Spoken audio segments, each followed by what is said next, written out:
Vic Carucci with Jay Skursky, day 2 of Bills mandatory minicamp here at New Era Field.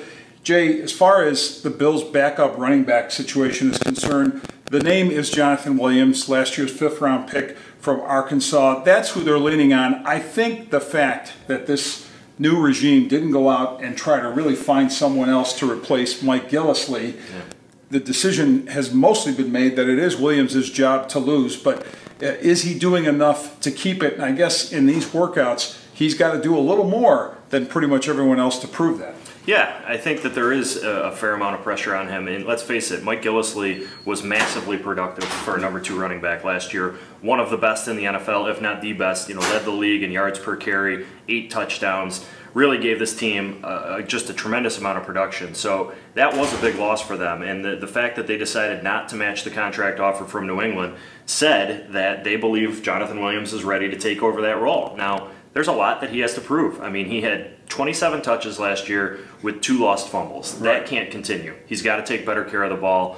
LaShawn McCoy, for as great as he has been, particularly last season in his 2 years with the Bills, has been banged up at times. We've seen hamstring injuries, we've seen groin injuries, we've seen ankle injuries, those types of things. So luckily none of those have been real serious, but you got to be ready in case he goes out of the lineup. And you're right, Vic. I mean, it is Jonathan Williams and then a whole bunch of unknowns in terms of real journeymen, undrafted guys like Jordan Johnson. So the expectation for those guys is very, very low. Jonathan Williams, there's a difference there. There's a higher expectation for him. No question. And for his part, Sean McDermott, the head coach, said he likes what he has seen so far for Williams, so I think that's good news for him. The fact also that he had those 2 charges for an alleged DWI situation in Arkansas last week, those were tossed out, so this has been an off-season of good news. Meanwhile, LaShawn McCoy back on the field had a stomach virus that kept him off last week.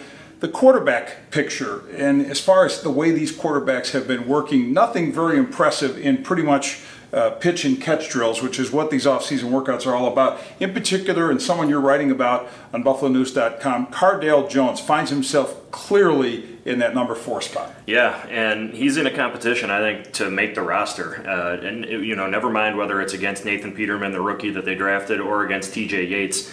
I don't see this team any way they're keeping 4 quarterbacks. So right now, to me, Cardale Jones, just based on the reps that we've seen at practice, is clearly the odd man out. He's got the most to prove, I think, amongst that group. I mean, let's face it, he was drafted by a different front office, a different coaching staff, and Nathan Peterman wasn't. He was brought in here, by this coaching staff. So I think there's going to be a level of favoritism of some sort toward Nathan Peterman. And if you want if you want a veteran with experience, then TJ Yates is ahead of him on the depth chart too. So Cardale Jones has a lot to prove. Did not end practice well at all today. No. Terrible interception to the linebacker Jacob Lindsey, which was returned for a touchdown.